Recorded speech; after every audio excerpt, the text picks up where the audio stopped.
Hello, and welcome to another chapter of a tome pulled right off the shelves at the heart of the Jakuls. As always, I'm your skilled host, Lothrin, and there's ever so much more data to relay. So let's get to it, shall we?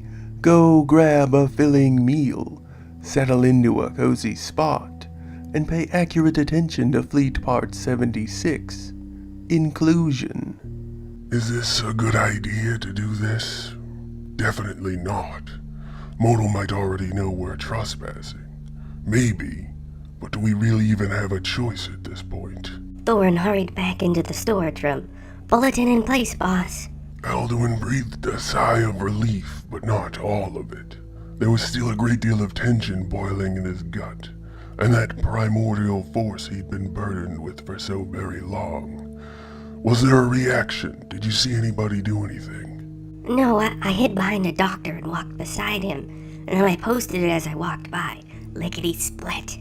Thorin smiled up at Alduin as he used the slang so oft preferred by him. Alduin patted him on the head. Good job. He looked out the doorway, watching the hall as if their target would march this way any second. What if Modal isn't here, boss? Then we waste some time. Do we really have the time to waste, boss? I thought this was urgent. Not really, but I don't see any other way.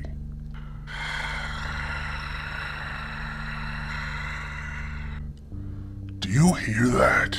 Hear what, boss? Thorin looked around the small room, shrugging his shoulders, not really sure what Alduin was talking about. Never mind. Wait. Someone's coming. Get your gun ready.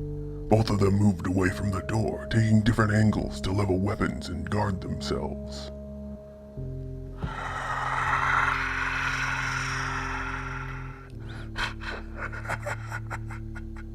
A doctor entered the room, halting as he saw the two forms threatening him from the half-shadows. One now, there we are. Move and break.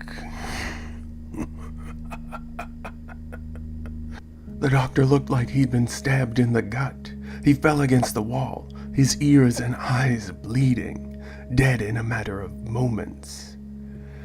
Still so slow. Lothane was slower. Alduin realized he couldn't let go of the gun, that he'd grabbed the Scifi revolver while holding the bauble. Fuck! His illusory hand in the gun had become solid and fused somehow. Shit!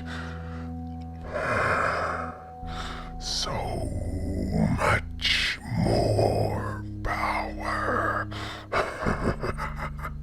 Alduin's arm began to glow, the bright yellow heat of the bauble snaking in tendril lines up his arm, while changing into his beast-like form slowly. Thorin, run! Shit. The bauble, it was Modal. He could feel that wicked mind in there, corrupting whatever parts of his flesh it could touch and control.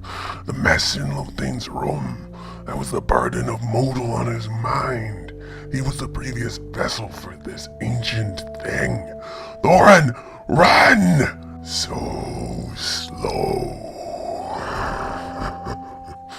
Alduin grit his gnarled teeth, sensing the beast begin to flow toward Modal. It was too strong. He couldn't let it fall into Modal's grasp. That thing already had some of it. Thorin, listen to me. Run. Get Vildar. Now, you must get Vildar and bring him back to me. Tell him he must be an archivist. Got it?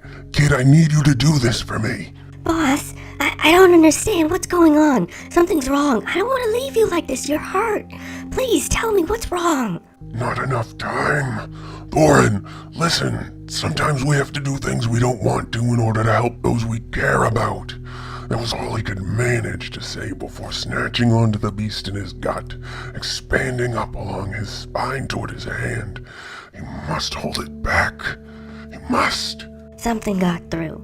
Thorin seemed to understand some of what Alduin had told him. There was a moment of intense internal debate in the boy's eyes, and then he was running away, his little legs carrying him as quick as they could towards his goal. Alduin fell to his knees, suddenly alone and in complete darkness, practically leaping down a great chasm right at the part of himself he'd always feared to tread toward. The gun is a purification device. I have to get it back under our control. If not mine, then at least the beast inside of me. I have no idea what it will do, but anything will be better than Modo. Anything. I have to walk. I have to run down a path that I've always dreaded more than anything else.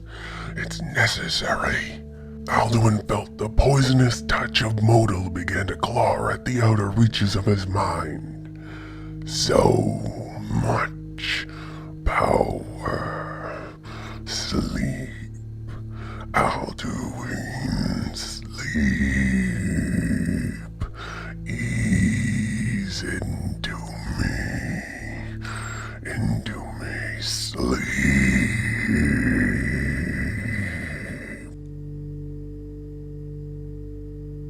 And so it is. Our time together has once more come to a close. I hope each and every one of you enjoyed the tale as much as I have the telling of it. As always, I've been your dedicated host, Lothrin, and this was Fleet Part 76, Inclusion, another tale right from the heart of the Jakuls. And now, sadly, ever so sadly, we must once again part ways. Korvoth, guide them back along the proper path, back to the safety they know all too well. Yes, sir, Lothrin. What? No, this can't be happening. Oh, I have the work to do, though. I don't want to do it, but I gotta go by. I just gotta keep going. A pleasant greeting and a fond farewell to each and all. Please leave all your comments, questions, and kindnesses down below. Don't you let me catch a single one of you leaving any of that nasty, rude, or terrible stuff, though. You keep all that garbage to yourselves. Got it? Not once, not never. Remember to like, share, and subscribe to help us learn, spread, and grow. And don't forget that we strongly encourage each and every one of you to stay safe out there. See you again tomorrow for Fleet Part 77, where I hope good stuff is gonna happen. This sounds bad. Good night and good luck. You'll need it. Bye-bye, everybody. Bye-bye. Bye-bye. Bye-bye. Bye-bye. Bye-bye.